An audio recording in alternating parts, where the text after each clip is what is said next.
Welcome back to Business Class. This is my Halloween special episode.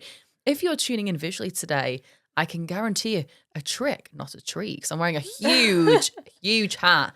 Is very much weighing my head down when I take this off in a minute. And because it's a Halloween special, I brought on a special guest. I've brought my sister Lauren, who, as you should know by now, is the managing director of my company. It's the sister special. It's the sister special. Hi, sisters. Hey, sisters. Because she came on one of my very first episodes, and you already loved, I've got some fluff on the mic, you already loved hearing her perspectives on business, because me and Lauren are, I would say, like chalk and cheese. Like, we're very different. Lauren's more introverted, I'm more extroverted. And she's really good at giving me advice. My advice that you hear from me is recycled from Lauren. So I'm going to have to take this hat off because it's huge. But today we are doing, it's a struggle. Today we're doing another listeners' messages, business dilemmas, because we love doing these. We've got loads sent in today, and we're going to do our very best to answer. I'm going to put this witch hat in the middle. On our set today, we've got pumpkins, we've got a broom, we've got a spider on the sign. So he's feeling very festive. I think this is coming out the Monday before Halloween. What are you going as for Halloween, Lauren? I'm actually going as Dorothy from The Wizard of Oz. I've got my little sparkly red shoes and my dress. It kind of looks like one of those Dutch ladies, though. Oh, like from a waitress. Oktoberfest. Yeah. I recently went to Oktoberfest. Not my finest hour, didn't I feel like I can make it work with the sparkly shoes. Yeah, it's a very cute. I'm going as Cruella de Vil. So I've got my outfit. I've got a wig. I'm not much of a wig gal. But I wanted to get a little Dalmatian puppy. I haven't been able to find one yet. Not a real one. I feel like the wig will be good for a picture. The wig. So before we start, let's jump into our takeoffs and departures. I've actually not thought too much. I've put Lauren on the spot here. Takeoffs and departures that we've had so far. I like to pause it while I actually think what mine would be. So my takeoff this week would be that we have recently introduced TikTok Shop to our business. And I feel like if you are a business listening, whether your product or business, this is something for you to consider, because we didn't do it for ages, did we? Because we're not product. So we were like, it's not going to work for us. Yeah, and you almost think like TikTok Lives, like you don't want to come across as like the QVC style, like, here, buy it, it's £1, you have to buy it now kind of thing. It's on sale now, guys. You don't like naturally want to feel like you're salesy as well as like, that's what we kind of go against as like in our jobs. Like I was very particular about TikTok Shop because I don't want, again, going back to perception, what I always speak about, I don't want to be perceived as a cheap brand that's a sellout and we just sell things just, because I was thinking about, could we sell, social media products, ring lights, etc. That sounded so formal. But I was just like, it just feels a little bit sellouty. So I've been learning what I can sell as a service based on TikTok Shop. And you can, probably shouldn't be saying this in case I get banned on TikTok Shop, but you can sell services on TikTok Shop. You just tell people to go to the link in your bio. I'm learning all about what I can and can't say, but we did one for an hour the other day to sell my new £27 trial reels masterclass. And we sold hundreds of pounds worth within the first 10 minutes. And I was like, this is too good to be true. Like, this isn't going to work. And people were buying. And it was also great for us because we got to speak to our community a bit. Yeah. So I feel like that's been a massive takeoff for me this week. So if you also haven't bought the Trial Reels Masterclass yet, you're really missing out. It's only £27. Have you got a takeoff that you've got this week? Okay, so my takeoff is that we went to puppy yoga at the weekend. We did. It is so cute. And we had little puppy Labradors. Yeah, they were really cute. And it just had the proper puppy smell. The smell, oh my God, the smell. I'm not really one for yoga. Like, you've done yoga for however long now. Yeah. And it's not for me. She's not a yogi. But if a puppy is involved, I need to be there. I'll be there. I'll be there. You can't get this on a solo episode. So yeah, we love that. And also, there's a lot of controversy around puppy yoga online because people say it's unethical. I know the ladies that do this, and from what I know, it's really good for them to interact socially. They're very well looked after. They're not overworked. So for us, it was just a really nice, wholesome activity. A wholesome Sunday. My departure this week is such a business owner problem, is that I feel overwhelmed with how much I've got to do that I'm almost not doing anything because we're investing a lot in learning at the minute, and we've just got this massive long to-do list, and I've got really important things that need doing, like we're expanding the team. that needs to be all sorted. So I've started learning more about like legal problems and policies and getting them all put into place. So that's come as a priority for me. But just like things that I've been wanting to do for like 3 months that still haven't been done. And there's no reason other than we just haven't prioritized it. And we had a really good chat the other day where we almost got like a slap in the face from someone, didn't we? Because we invested in some training and we just sat back because they basically told us everything we were doing wrong in the business. And we just sat back and were like, come on, like, let's just like get on it now. I think also for us, like in that conversation, we had a thing where it was like, can you be too nice in business? Yeah, yeah. Are we being too nice? Is it because we're naive? Is it because we're young? Yeah. Or is it because that's how we see ourselves? So we feel like we have to act in that way. Because I'm too nice in all aspects of my business, and that's not me being like, oh, I'm Mother Teresa and I'm perfect and I'm nice. Because it can be a good and a bad thing that you're too nice. And at the minute, it's a bad thing that I'm too nice because things are slipping. I'm like, I don't want to have awkward confrontations with people. I think it's because I have been in positions, you know, where, so say if I need to have a difficult conversation, I've been in their position and I know what it's like to have that hard conversation. So that's why I don't do it. So I think my downfall is that I'm being too nice and not prioritizing the right things. And that's just me being honest. I'm going to ask you what you think my downfall is because what your downfall is this week or in general as a person. This week. No, not as a person. I don't need to hear that. This week, oh God. Maybe the crash today. There's been a crash like all over the internet of Canva. Oh God, and basically all our software we use has just basically crashed today. Yeah, so we're filming at the podcast. The team doesn't really know what we're doing. Again, I should be stepping in probably. She's stepped in because she's MD. But also, what can you do in that situation? Can you do? What can you do? If Canva's down, Canva's down, Airtable's down, everything's down. And it's moments like that where you've got to think on your feet and work fast and not panic as much. I feel like we would have massively panicked over that. But a lot of it's to do with communication. Like we just email the clients, we tell them what's going on, keep them in the loop. And they've got to understand you're just human as well. Like I've had people before where there'll be something like that and then the client will come back and not be happy. And I'm like, I'm a human being. I can't help if the Wi-Fi's not working. I can't help if things aren't working. It's like even, do you remember when we started to charge VAT and we had a client that was like, I'm really disappointed in you for doing this. I was like, it's the law. I have to charge VAT. And almost they were like, you've almost grown to this point. Like, I'm disappointed you've grown to this point. It's like, do you not want me to succeed in business? To grow? Like I have to, there's just hair everywhere. I have to charge. It's literally the law. So we're going to go into some dilemmas this week. Thank you for sending them in. If you ever want us to read out your dilemma on the podcast, please do let me know. And maybe we can have Lauren return with her endless pit of knowledge. It's really a lot of pressure now to have good advice. I know there is. So let's get on into it. Okay. This first one we've got, I feel like, is actually a really good one for you to speak about. Gosh, no pressure. No pressure. So someone said, hey Vic, I love listening to the pod. My dilemma is that everyone keeps saying to me, your network is the most important part of your business and who you, what's the expression? It's not about what you know, it's about who you know.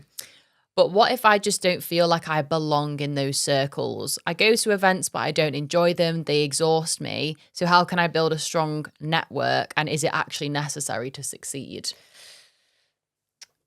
I mean... Lauren's probably the biggest introvert that you can find on the planet. I absolutely despise any sort of... network. Event, social event, networking. Interaction. Any sort of interaction. Yeah. It's not to do with me. Yeah. And yes, that's because I'm an introvert. And I feel like it's like, I don't know if it's because I normally go to events with you and like you're well known around these parts. You're more well known than me. I'm a celebrity. And you're obviously more extroverted than me. Yeah. I feel like a lot of the time, I don't know if this person is going to events on their own and stuff, but probably. I feel like not a lot of people have someone to go to a networking event with. I would feel like I wouldn't go to any events if I didn't go with you at all. But do you think it's necessary? Like them now. No. Do I feel like it's necessary? Not really. I feel like it was such a massive thing to be like, you have to network and you have to do this and you have to do that. Whereas like now it's a lot more different. Like especially if you have an online presence, you can connect with people on that.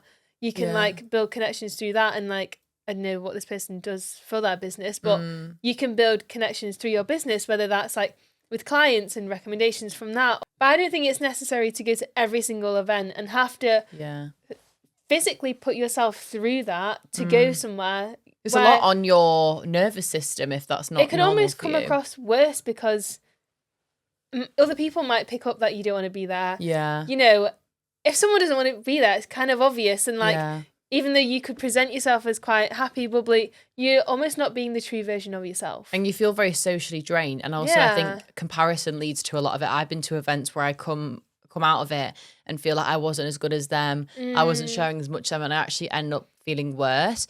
I will say that even though I go to events now, that the first like 2 years or so of running my business, I was still very much an anxious queen and like very, very anxious, very panicky. So I didn't go to any network. So like even now having people on the podcast and meeting them, some of them live like up the road from me and they're like, I can't believe we've never met before. Yeah. And I'm like, it's because I don't want to leave. Like I don't want to leave the house. It terrifies me. But also when you were going to events, you felt like you had to say yes to everything, which you don't need to do. No, you don't need to. So I think having a network of people is important. A lot of it can be done online, honestly, like by connecting and strategically connecting. So say, for example, like you really want to get into podcasting or you want to get on the radio or the TV or whatever, going on LinkedIn, connecting with those people, sending them a message, and then you can strategically, do you want to go for a coffee or something rather than going to those events? Do you want to go for a coffee? Like, do you even have to go for a coffee? Yeah, could it be like a dog walk?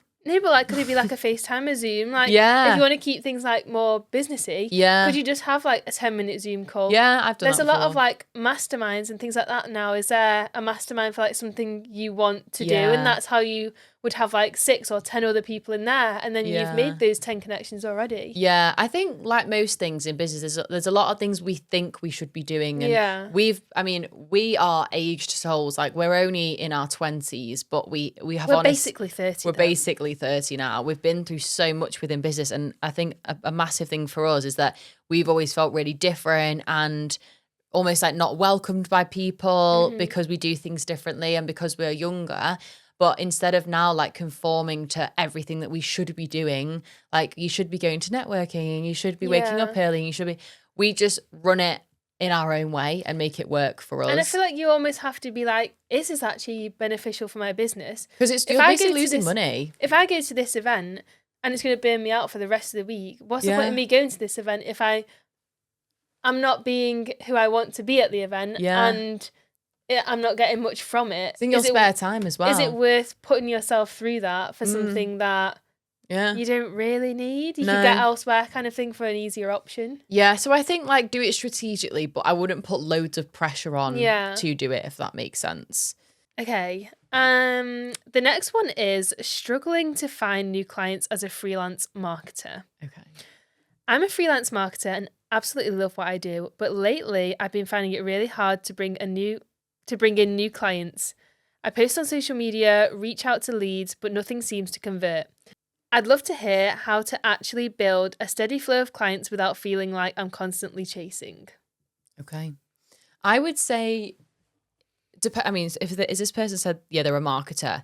So the best piece of advice I can give marketers is to treat your own social media like your best client, and people will come to you naturally. I think if you're in that position where you're trying everything, nothing's converting, it's usually a you problem. Yeah. It's like if you're trying to sell a product that won't sell. Though. It's hard to admit. I have my inner thought that's my harshest critic is Lauren. And not everyone has that.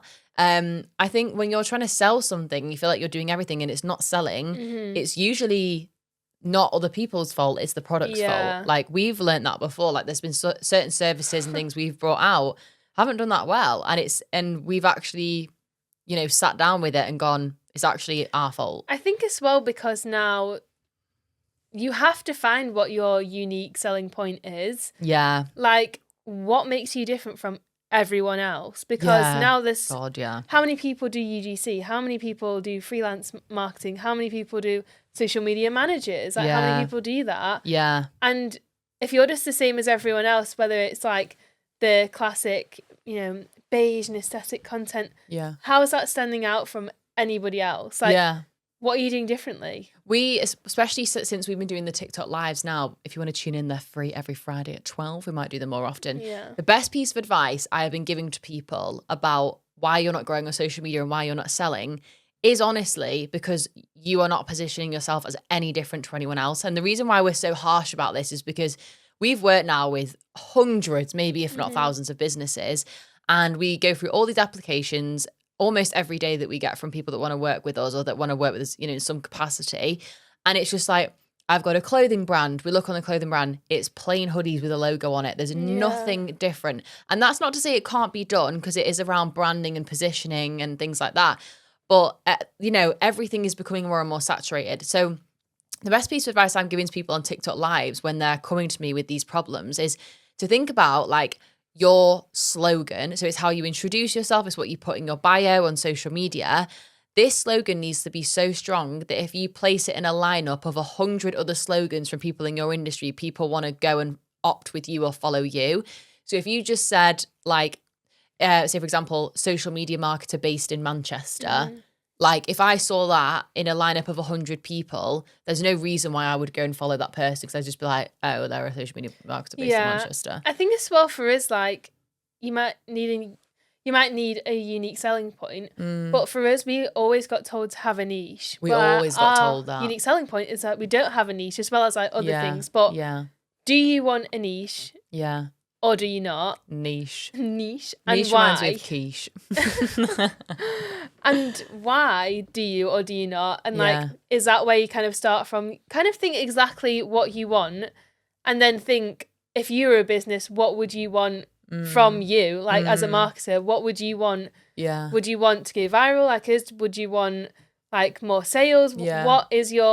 What is everyone's goal, essentially, and how can you do that easily for someone? Yeah, but I think the main issue is, and this is for everyone, it's not really your product or service. It's the way you market it. And yes, obviously, if you're doing all the marketing right and things and people still aren't buying, you've got to look at that. But if you truly feel like you've tried every avenue to get clients and it's just not happening, it's either that the product or service isn't strong enough or that you're not marketing it properly.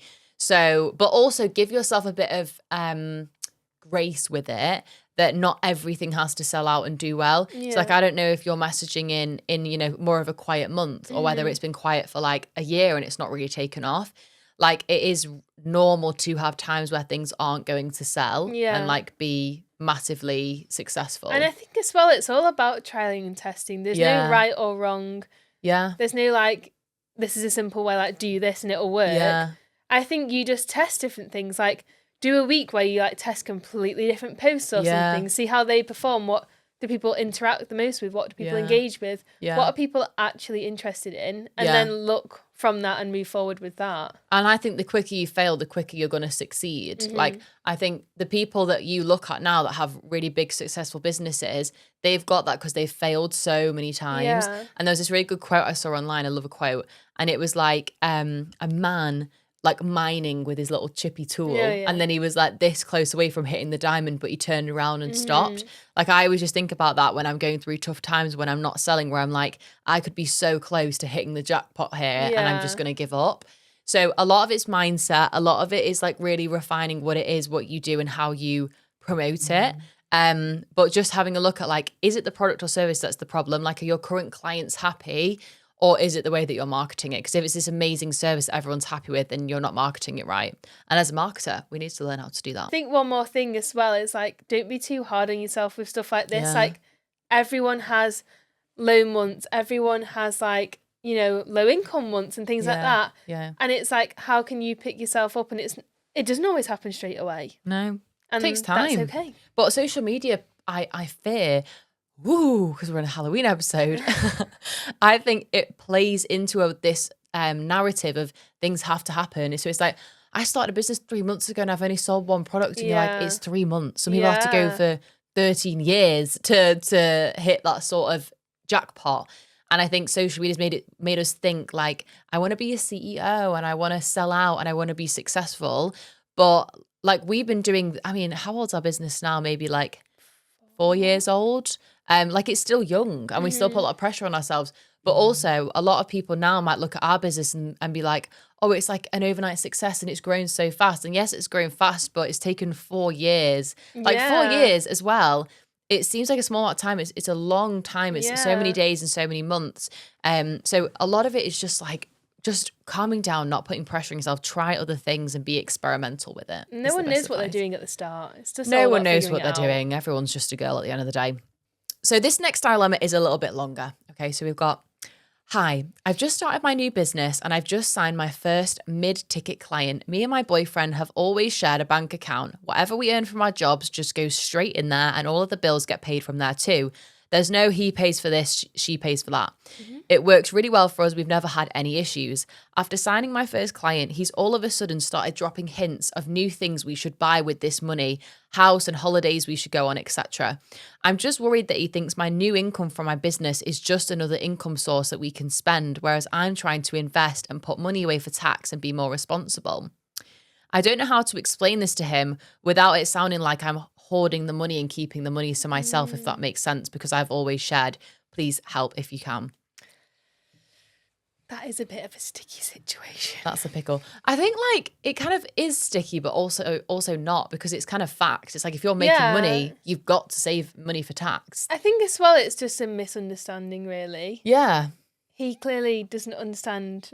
You don't understand what is happening here. It's the same as any business owner. Like, say if your business is listed online, like your turnover is £1 million, doesn't mean I've got £1 million in my pocket. Yeah. Like it's two completely different things. Yeah, I think that's almost a bit of the misconception with business, because even like people might look at us and think we earn, however much, but that's all going in my pocket. Like, I've got this, I've got that. Whereas like, no, most of the time with business owners, you pay yourself the least because you reinvest. Yeah, you reinvest, and also, at the start you should. There's a whole rule of thumb around you shouldn't be taking a lot of money out of the business for like 7 years, or I can't remember if it's like 7 to 10 years.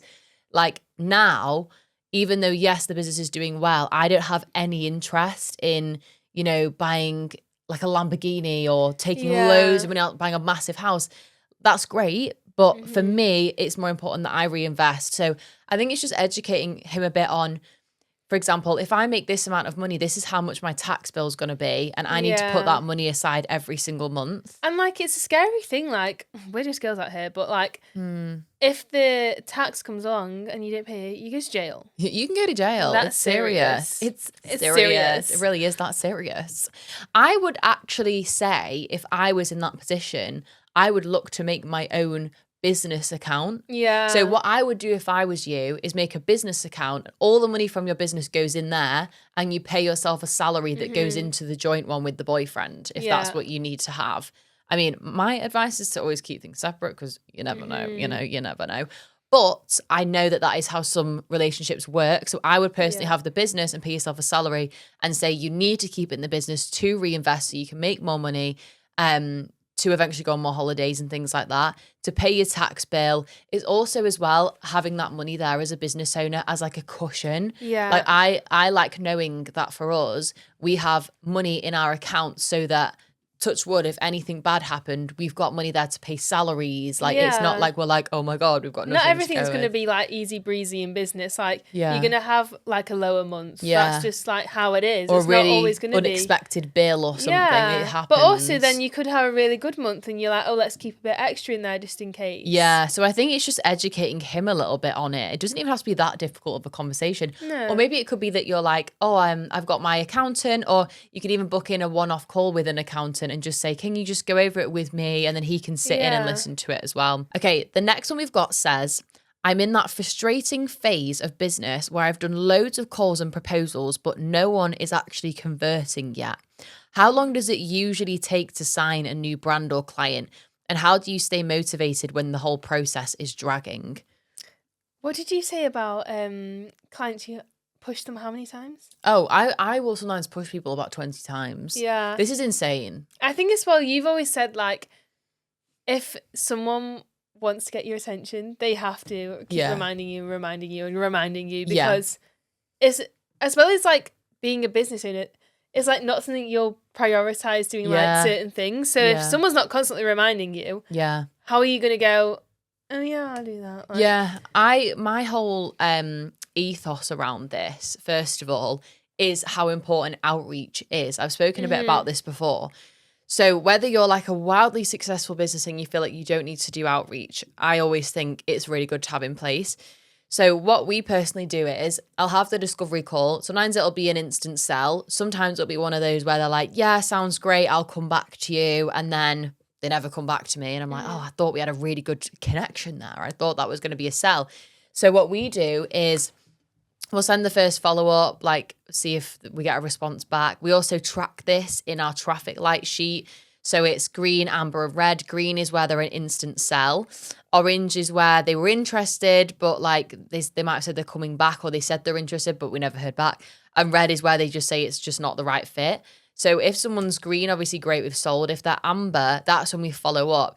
And this sounds insane because I've spoken about this before, but I've spoken to an outreach coach before who said sometimes it can take up to 20 times to get someone's attention. And I know that sounds insane, but it's true because for me, if I think about me as my average client, like I'm a busy business owner, I've got a brand that wants social media help. I am so busy. And I'm not just one of those people that's like, oh, I'm so busy. Like I am genuinely so busy all the time. I don't even reply to my best friends, to my family sometimes, my own mother. Like days can go by before I even see that I've got a text message. Even if it comes through, I'll be in a meeting and I'll be like, oh, I'll get back to that. And then something else comes up and it just doesn't happen. So it's not them being rude or ignoring it on purpose. It's because business owners are busy. Like we should all know you that. Just forget, like if you've had that call at 9 a.m. in the morning, by 5 o'clock, you're not going to remember to then you just completely forget about it. So for me to get my attention, I really respect people following up. Even if it's like, even if I keep seeing it and it can just be a bit like, oh yeah, I need to get back to them. Sometimes it can take like 10 times to message me or to email me, say if I've inquired about getting my website redesigned or something. It can take a few pushes. It's about the right time. And I have genuinely had some of our biggest clients signed that have said, thanks for keep pushing me, otherwise I would have just forgot. Or I think the thing is like, keep going until they say no. Yeah, people will tell you no. People will tell you no. If they really don't want it, they'll just say, I'm not interested anymore. Yeah, even if they just say, please, can you stop emailing me? Yeah. I'm filing for harassment. Then it's fine, I tried. Each to their own. But you have got to be really committed to it. Like make a spreadsheet, keep following up. And also if people don't want to go ahead, find out why. Like get some feedback on it. So I think that's one of the things. It's also one thing to note, though, if you're not converting any, it might be down to the sales call. We've been learning a lot about sales calls at the minute. Maybe you're not sharing enough information. Maybe you're not sharing enough statistics. When I do sales calls now, I actually just did a collab with Canva that I posted to my TikTok that you can go and watch, where I shared my presentation deck. So whenever I go on a discovery call now, I will share past work we've done, past results we've done, what they can expect from the partnership, like what our boundaries are. Like I go over so much where I have these talking points. So it's like no stone left unturned sort of thing. Whereas if you just go on and it's like, tell me a bit about you. Let's chat about your business. Okay, this is a bit about what we do. Yeah, does that sound good? Like it's more of just a conversation. So sometimes they need a bit more structure. I think as well, like if you've had like, I don't know, 10, 15 calls, not one person has booked. Yeah. Are you selling it the right way? Like you've kind of said, are you selling it the right way? Are you showing the right kind of things? Like if people aren't interested, why? Because they were interested in the first place because they got on the call. So you've lost them there basically from the sales call. So it could be worth making a presentation or even just going, booking in an hour with like a sales coach or something or, someone that specializes in that is definitely worth it. But I'd say keep on following up.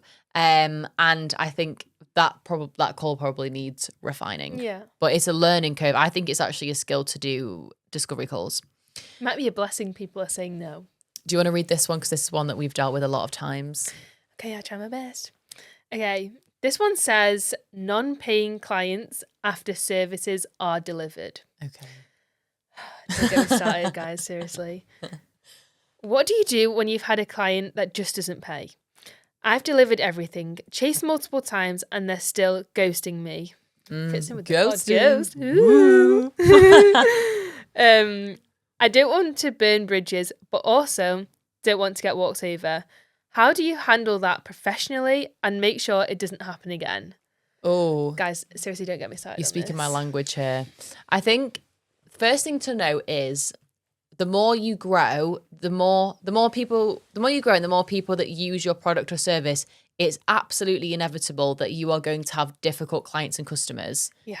Like so obviously the more we've grown, you could be a social media agency with 100 clients. Not every single one of those clients is going to love you and you're going to be really close with and you're going to have a great relationship. It's absolutely inevitable. And that was a really hard pill for me to swallow, was that some people weren't happy with my service. Yeah. There was things that they didn't understand why I was doing it. They didn't like it.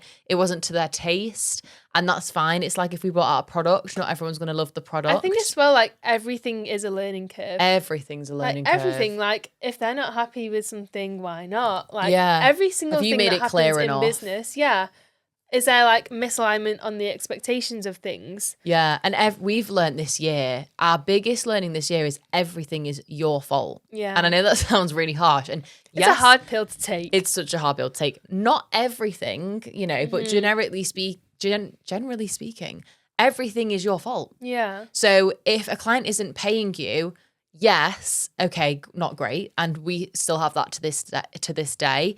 Have I made it clear enough, that they need to pay? Is there a contract in place? Have they been told why they need to pay in advance? Because it still happens now. Like, we have clients that we get money up front before we work, but we still have some clients that just out of nowhere won't pay. It could be their company's folding and they can't afford it. It could be that they're not happy with the service. It could be, oh my God, I mean, there's just been a massive variety of reasons.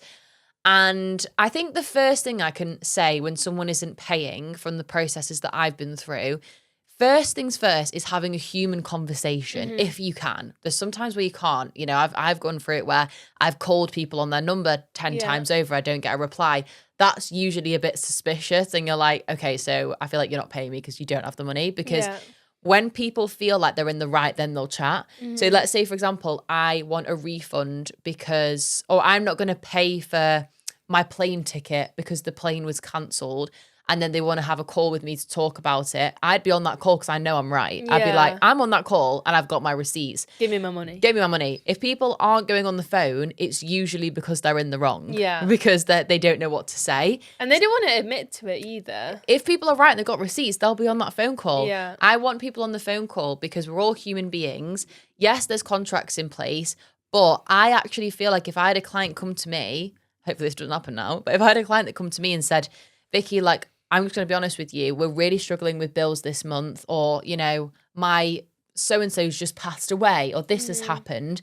You're not a robot and you go, tough luck, you're in a contract, pay the money. Yeah. Like, you are going to give them a bit of lenience and a bit of grace and say, no worries, you can either, it depends what position you're in business-wise, you can either let them out of the contract, you can spread the cost over 6 months or a year so it's cheaper, you can give them a bit of time. But I think that conversation is just the make and break of the situation. So the first steps I always do, no matter what it is, no matter if someone just isn't paying because they're ignoring us or if they're not happy or whatever it might be, is just have a conversation. Why? Is there anything I could have done better? Because sometimes you do have to hold your hands up and say, I apologize for that. Maybe it wasn't its best. There's something you can learn from it as well. But is there like a system you're not doing where it's like, could they be paying up front first, or could they be paying a deposit first or something, so you know that payment's coming? Yeah. Whereas, like, what's the point in you doing all this work for nothing? Yeah. Obviously, yes, like we've said, this is a learning curve again. Yeah. But is it like they pay half and then when they've got the full thing, they pay the other half, or something like that, where you can kind of like compromise in a way? Yeah. Because not everyone will want to go like, here's my sum of money up front. Yeah. Like, if it's a lot of money, who wants to spend that all in one go? Yeah. But at the same time, like, if you're clear on your expectations, if you're clear with what you're delivering and everything like that, you almost need to give them a reason, like, why shouldn't you be paying up front if this is what you're going to get? Yeah. And I think people like it when you set boundaries. So, like, if you have that conversation up front and people still want to go ahead with it, that's almost a red flag. You should be like, okay, I don't want to work with you then if you can't stick to these things. So the first thing, can you deliver something small first? Like, some people have once said to us, like, what can I expect kind of thing? And like, maybe, if we really want that client, we'll do like a small, like, grid like of what your social media will look like, or something like a that, where strategy deck. you're giving them like a snippet of what they can have. Yeah. So then they have confidence in you to pay it. Yeah. Whereas like maybe you're not giving them enough confidence, and like that's where there's misalignment on like that's not what they expected, and then don't want to pay for it. There's loads of reasons people don't pay. It's either obviously from a financial standpoint, it's maybe that they weren't getting what they were expecting. So again, is there more alignment on the expectations that you can take more responsibility for? Sometimes people are just difficult as well as many other words. So the conversation first. If you're not getting a conversation, I would try and reach out to them, to try and just ring them without booking it in the calendar. Just try and ring them straight off the bat. After that, you can go through like a cease and desist letter, so you can get, what's it called? Those people that go and knock on your door and whatever that word is. I'm just a girl. I'm just learning myself. Just girls. You know what I get other people to handle this for me now. After that, you've then got like, you can go down the small claims court, which I've learned a lot from small claims court. So it's just about getting as many receipts as you can, which is now as well, going back to one of my biggest learnings, whether it's team or people or clients, is put everything in writing, get as much evidence as you can, and almost like treat everything as if it was going to be a court case. Yeah. So say, for example, if we have a client and they're like, oh, can I not have Instagram stories anymore? I just don't need them. I'll be like, let me put that in a new contract and you can sign it. Yeah. Because say if it all went wrong, they could say you didn't deliver Instagram stories, and I could go, well, you asked me. And they're like, where's the evidence? Especially like on Zoom, record your Zooms. We record every Zoom call, every phone call, like everything that you can. Even to have after yourself the backed. calls, like do a summary of the call. Just say like, we're clear, we're aligned. We're all happy with going forward like this. I think in terms of if you speak on the reputation side, so like this person obviously asked, like, burning bridges and you don't want arguments with people. I think that's where the conversation will happen. If you have that conversation, I've had it before where, I don't want to ruin relationships that I've had, so we can speak about something that works for us both. But sometimes you've got to put relationships aside and think business first, and it's quite cutthroat. But like, essentially, if you're losing loads of money, you've got to put your business first. And I think almost like linking it back to what we said before, where like everything is your fault. So like, think of everything that could be your fault, where like, if you did go to a small claims court, like, what would the person say that you did? Yeah. Kind of think of that in that perspective. So then you kind of can see it from both sides. Then you have to be like reasonable with yourself. Like, should they have paid, or like, have I actually under-delivered? And, they should have paid like a bit of the money, but maybe I have under-delivered, and, they just don't want to pay because whatever it is. Yeah. Everything is a learning curve though. And we have just been through the shits, quite frankly. Like, there's been so many times where we sit there and we're just like, what? Like, unfathomable situations. But every single one, we can sit here now and say, I'm actually glad that happened. We learned so much from everything that happens. It's awful when you're going through it, but you wouldn't know if that hadn't have happened. Yeah, and at the start, like, you say, like, naive to how people can act and how people can be. Yeah. And like every single situation that we've been through has made us stronger in what we do. And even our services, we tweak it to align with what people do want and make sure we know we have the boundaries in place, we make things clear. There's a clear understanding of what we expect from a client and what a client expects from us. But yeah, everything is a learning curve. Things will break before they get stronger, as they say. Okay. So the next one we've got is, I've been working with a client since day one.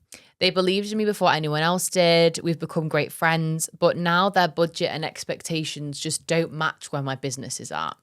I feel guilty for even thinking about letting them go. How do you know when it's time to move on from a loyal client, and how do you do it without burning those bridges? I think this links back to, can you be friends in business? Can you be friends in business? No. No, you just can't. It's just too many like situations where it does turn into a sticky situation. There's always one person who pulls the weight more than the other. It's always like, you're giving so much, they're giving nothing back. Like, and it just always ends up being like tit for tat, not working out. I think when you are newer in business, this is going to happen. Yeah. Like you have your core few clients that you start with, you're going to outgrow them. When I had my first clients, I was charging £100 a month. Now we charge very north of that. Like it's completely different. And I wouldn't go for those clients again. When I had to go through that transition of, you know, I'm going from £100 a month to £1,000 a month, I think first you almost like, not in a savage way, but you like put it back on them. So I would say like, hi, like as you may have noticed, the business is growing and scaling. It might be I've taken on a new team member, I've introduced new services, and it's going really well. Therefore, I've had to raise my prices. So you can either just say it's now, you know, X amount a month, or we can do a steady increase. So we can start off here, and then in 6 months' time we raise it again, and blah blah blah blah. And then it almost like, do you want to keep them or do But you that's not? like an easy way, because sometimes you just know people won't pay it. Yeah, but if you want to keep them, do the steady increase. Yeah. If you don't, say it's this price. Even if you really don't want them, raise the price. Yeah, I think it depends on how you want to go about it, because I feel like if I was in this position, because I am a people pleaser by nature, I would want to go with the price option, knowing they wouldn't take it. Yeah. So I think I'd be too scared to be like, because I feel like they take it in the wrong way, like, oh, I'm not good enough for you now. Yeah. I feel like if I said, oh, I'm moving on to bigger clients and things, obviously you can phrase it fine. I'm sure it would be fine. But people took offense when I did it. Like when I said, you know, I'm working with bigger clients. A few of them were like, that's really disappointing to hear as a small business. And I just had to sort of take it on the chin. Yeah, that you don't have time for us Yeah, anymore. you don't have time for me. I had some harsh comments, and I just had to accept it. I know that they wanted to keep me, but I know that if I stayed working with those clients, I couldn't have grown for the amount they were paying me. And you got to accept being in business, you're going to be disliked and you're going to piss people off. And also you have to put yourself first. You do. Put yourself first. Put myself You're not going first. to grow if you stay in the same position. No. So yeah, I would either go down the route of the honesty, you just tell them where you're at and just say, I'm going to be working with bigger clients or whatever it is that you're doing. Or you can go through and just say, here are the new prices. And it's sort of what like filters them out from there. Okay. Next dilemma we've got is, I've spent months building a social media strategy that is working, and now so many creators are copying everything. Some people are copying my post word for word. Some are even getting more engagement than I do. Do I confront them, pivot, or take it as a compliment and move on? How do you protect your originality when everything is now becoming replicas? I don't know if my friend will listen to this, but I actually had a friend of mine who messaged me the other day for some advice, saying someone she works with was copying all her posts, like word for word. And she was like, do I confront them because I work with them every day? How do I go about that? And the advice I gave her was that when people copy yours, because it will happen, like when you get bigger, people copy because they see it's working for you. So it's, yes, I suppose it is kind of a compliment. It hurts. But my mindset, this sounds so cringe, is the copy is never as good as the original. Yeah. Because yes, you can copy a post, but when it comes down to delivering that service or product, it's not going to be the same. So like you could do what we do, you could be in socials, you could be a nail tech, you could be a hairdresser, whatever it might be. If someone's copying your post, fab, okay. But when it actually comes down to them delivering the service or the product, it's not going to be the same. I think it's hard because if someone who I personally knew, who was like on my team, I'd probably have to say something. But how would you go about it? What's the script, please? Oh my God, guys. I don't know. It's difficult. It depends what kind of a person you are. Yeah. If you're confrontational or if you're a bit nicey. I think it's hard because, I don't know, it depends what it is. So let's say we are on the same team, but let's say I was just one of our team members or something. They were copying. I think it's hard. If you originally came up with it, then yes. The way I like to deal with uncomfortable situations, Lauren will know, is deal with them with humour. Yeah. So I would be like, at least give me credit first, girl. Yeah, I'd say something a bit funny, like make light of it. You always get an accent. I always get an accent. When I get awkward with confrontation, I'll always do American or something. So say, for example, Lauren's copying me. I'd be like, are we twinning on our content, girl? At least give me credit first. Like, that is how I make light of it. Yeah. Because it usually works, because that you're making them feel awkward. Yeah, they should be the one who feels uncomfortable. They just copied you. Yeah, if someone called me out for copying and then they made that light-hearted joke, I'd be like, sorry. Let me just take it down. Yeah, I think it's easier online. I've had people that copy me online before, and usually I'll message them and I will do it kind, like I'll be like, hi, like your recent post looks a little bit familiar. I'd really appreciate if you could pop some credit in the caption or something, just because that took me a really long time to come up with. But a lot of it has got to be in confidence and security and knowing I'm the best and people are going to copy me. I think as well, like, if it's your team and, like, you've joked about it, they should feel like, oh, my God, she's aware of it. Like, and then if they do it again, that's where it's a bit like, come on now. But surely your other team are seeing this. Yeah. Well, like, it's a bit of a joke now. It's like, oh my God, did you see Vic made that post? Lauren made the same post. Yeah, they made the same post. You could even like it and comment on it. Be like, love this post. Love the originality. Great idea. Great idea. But I think it's hard when it's like, say, like I posted a TikTok, it went viral. Yeah. And then other people copied it. It's hard because that's how trends start. Yeah. Oh, I've had it before. I've had 2 trends that I very much wholeheartedly believe I started. I'm not to be that girl. Oh, I started it. And other people will do it and theirs will do better than mine. So then other people will recreate theirs and say, credit to this girl. And I'm like, I'm the one that started the trend. Credit comes to me, guys. But you've just got to, like, it really just, it's not that deep. Yeah. It's not that deep, okay? It annoyed me for a minute and then I was like, who actually cares? Even if she did credit me and say, you know, credit to Vicky, it's not like I'm going to get a surge of new followers from it. Like, no one really cares. It just is what it is. It is what it is. I think it's hard when you're a business because you have to go about it the right way. Because personally, I find it hard to watch when people like out people in videos. Oh, yes, 100%. I made this video and whoever's copied me. I don't like that. Yeah, no, I don't like that. If you have an issue, it's giving negative energy. DM the person. Yeah. Like if you feel like you really have that issue. Yeah. I always feel like there's never a need to publicly do that. I think it also paints you in a bad picture being like, this girl said that, like, she copied me. Yeah. Like, it paints you as, like, not the mean girl, but it tarnishes your brand then and your personal brand. So I think, again, it all comes down to mindset. I honestly, I'd say a couple times a month at least, I get messages from people who are looking out for me and they'll say, hey, just so you know, I've seen this other person. The real ones copy your post word for word. Or even people now will call their brand socially something. It's like socially this, socially, like everyone's copying all the time. But now it doesn't bother me. It doesn't bother me because I'm like, it's just not that deep. People are taking inspiration from it. For us, they can copy a post. It doesn't mean that they can make brands go viral. Just because they copy what we do doesn't mean they can provide the same service for the clients. Yeah, so I think it depends. When it's in person on a team like that, I feel like I can relate to that, making me feel a bit like this is a bit weird, odd behavior.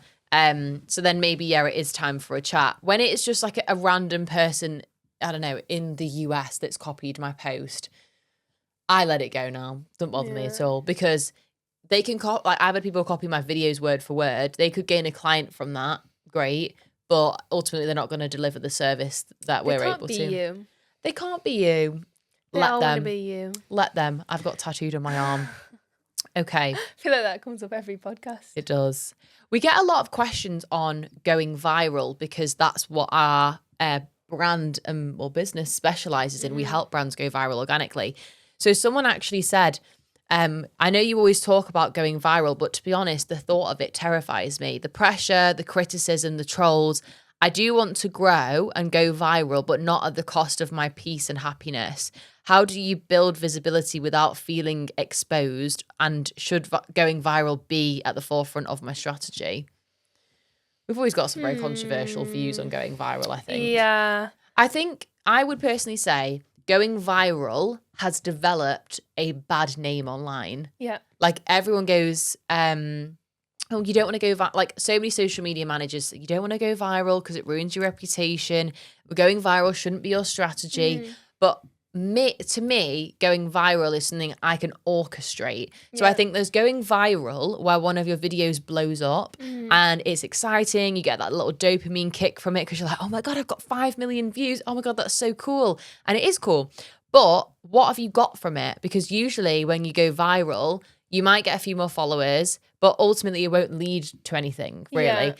Whereas what I think we do is different because we have taken now years to understand how to go viral, the psychology behind it, why certain content performs, and how we can use it strategically. So when I think about going viral, the viral that I know, I think of we've strategically made a post do well to get us something in return, whether it's more followers, more brand awareness, more sales, whatever it might be. So I feel like when people are saying, oh, don't make viral your main strategy, they're thinking of something completely different to what I'm thinking of. To me, we go viral for clients. We try and do it, at least once a week, hopefully. We like to do it repetitively so we're always growing and it's not just a one-hit wonder. I think people are afraid of going viral because they don't know how to do it. They don't really know how to do it and how to orchestrate it. I think as well because we obviously craft what we do to go viral, but that doesn't mean necessarily like you will post a video and it won't go viral like because you don't want it to go viral. Like some of the most like simple videos go viral because say you're promoting a product, people could really love this bracelet and it could go viral, not because you've strategized this video to go viral, it just goes viral. There is an aspect of randomness to it. That's essentially saying like you don't want to post. Anything can go viral. Yeah, anything. It's like, I say, like it's like a lottery ticket. Every time you post, it could go viral. Like we say put hashtags on TikToks, but you could not use hashtags and the post does really well. It can go viral. Things work differently for everyone. Like this hat could sell out and that's just how it is. Like it's gone viral because it's a product like it's Halloween. Everyone wants a hat. It's a woven witch's hat. Who doesn't want this? But at the same time, like we could try and sell this hat and it could go viral and you probably will always like inevitably, how I would say it, get hate because some people love Halloween, some people hate Halloween. Yeah. You're never going to make everyone happy. Like what's that thing that went round anyway? Like, I don't know, like a tin of soup or a can of beans or something. Yeah. People love beans or people hate beans. Oh, you can't please everyone. That's why, like, when things go viral, it just gets more attention because of the comments that go along. Oh, my God. That's the whole thing on TikTok. I don't know what the name is for that, but it's this new realm of what comes with virality is just stupid questions. Like, so I think it basically came from a creator did a video about how to make bean soup or bean chowder or something. And there were some people, it did really well, like millions of views. And some people in the comments were like, what if you don't like beans?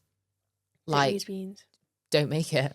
Like, no one said you had to make it. It's the same as I did a video on TikTok the other day on trial reels that did pretty well. It got like, I think got like 20k views or something. And someone in the comments said, I don't like trial reels. I won't be doing this. I was like, okay. Right. Why comment that? I don't know. I think like, you have to think about what do you want and then what will you have to sacrifice to get what you want. So if you want your business to be big and like boom and make loads of money from it and to be successful and to be a leader in the industry, you have to go viral. You have to have a strategy that's going to make you perform. So therefore you have to sacrifice that people aren't going to like the product. You're going to get hate comments. It's almost how do you expect a product to sell if you're not posting it? Yeah. And because you're posting it, it does most of the time create controversy. Because people aren't always going to agree whether it's like a beautiful gold bracelet. Yeah, lovely. You could love it and I could hate it. Gold is tacky. And people feel the need to go behind faceless accounts and comment. Yeah. Or even just their own accounts if they're that confident. Because they almost like to create drama. Yeah. And they like people to argue with them in the comments. And that's their problem. I think if you want to go big, then you got to go home. Go big. Is that even the expression? Oh yeah, go big or go home. Yeah. If you don't want to go big, you've got to go home. If you want a big business and you really want to succeed, that's just the world we live in now. Like you've got to do it that way. But if you are more comfortable. Say, for example, I always use nail techs as an example. I don't know why. But say if you're a nail tech and you just want a full list of clients, you want people booked in, you want to be booked out all the time, you don't necessarily need to focus on going viral on social media as much because you only need to fill in a couple of slots. You don't need to make, thousands and thousands of millions of pounds. So I think it depends what your priorities are and where you want to be. If you want to be big in your industry, you've got to accept that people aren't going to like you and that videos are going to go viral. It's going to get hate on them. It's the world we live in now, unfortunately. Because I think, can you have a social media strategy without going viral? No, because you can't guarantee that you won't go viral. Yeah. You could still post something. It could even just be the most basic videos, but even sometimes basic videos go viral because they're so basic that it's hilarious. Yeah. Like people take the mick out of it. So yeah, I think again, it's a mindset thing. Why are you scared of getting hate comments? Especially if it is like a product. If you really want to sell like 100 bracelets, how are you going to do that by just putting like one simple post out? How are you going to get people to buy it who don't already follow you? You have to get yourself out there. Yeah, I think as well, and make something that's different. Virality, I think, has a perception of being like tacky. I even spoke to someone on a discovery call last week who wanted to go ahead, and she was like, I'm almost a bit scared of working with you guys because my product's so luxury and like I don't want that to get tarnished through going viral. But going viral doesn't mean you have to do like silly dances and TikToks and lip syncing. You can still have a really luxury product and grow through going viral and with the right strategy. So I think like just people just need to be more educated on what going viral is. I think it's like a really good brand who does this is that Loewe on TikTok. Yeah. And they literally have done a series where, yes, it's kind of silly, but yes, people do watch it. Yeah. And it's where they have their shoes and they just stamp on a awesome crunchy leaf. Yeah. You're selling your shoe because people are watching the video because they want that satisfying crunch. Yeah. But keeping people in and like you're still subconsciously selling your shoe. So the last one we'll do is one that I feel like everyone is going to resonate with and needs to hear. So someone said, I know comparison can be the thief of joy, but I can't stop comparing myself to other business owners. I scroll every day and see people hitting bigger milestones than me that I'm nowhere near. They have bigger followings, nicer cars, better everything. How do you stay focused and in your lane when you feel like everyone is overtaking you? I would say social media is fake. I would also say social media is fake. I feel like it's so fake. Because everyone's going to post, what they want you to see. Yeah. They're not going to post if they're like crying on the floor in the bedroom. Yeah. Like people want you to know they've got a Range Rover. They want people you to want know. you to know they've got a Ferrari. Yeah. People want you to know they're going on holiday. Yeah. They don't want you to know all this bad stuff. They want you to know happening. they're sat in business class. Yeah, they could have literally they could have gone to the small claim courts this week or they could have done whatever. You don't know because who posts that online? I think the main thing to think about in business is, which I didn't even know this before I started, is like the profit of a business. Yeah. So say if we look at a company that's so much bigger than ours and it's got, 500 staff members and clients everywhere, and we would look at that and be like, oh God, I'd love to be in that position. They could be making no profit from that. And it's just not a profitable, good business. But we look at that and go, oh, they're doing so much better than us, but they're not really doing better than us. I think it's a case as well of like, you always want what you can't have. Yeah. You think you want to have their lifestyle with Range Rovers and a big house and a big whatever and all this stuff that they seem to be showing online. Yeah. Whereas, they could want what you have if you don't quite have that yet. And you're really happy in what you're doing, but you're just not quite at that stage yet. Yeah. They could want to be where you're at for whatever reason. Yeah. People could be comparing themselves to you and think, well, you got it really good and whatever. Like everyone is always naturally comparing themselves to others, but that doesn't mean someone has a better life, someone has a better this, someone has a better that. Like everyone's on their different path. You literally can't compare yourself. It's natural to do that. Yeah. But it's impossible. You're never going to be happy if you're constantly comparing. You see 10% of people's lives, so you're comparing it to 10%.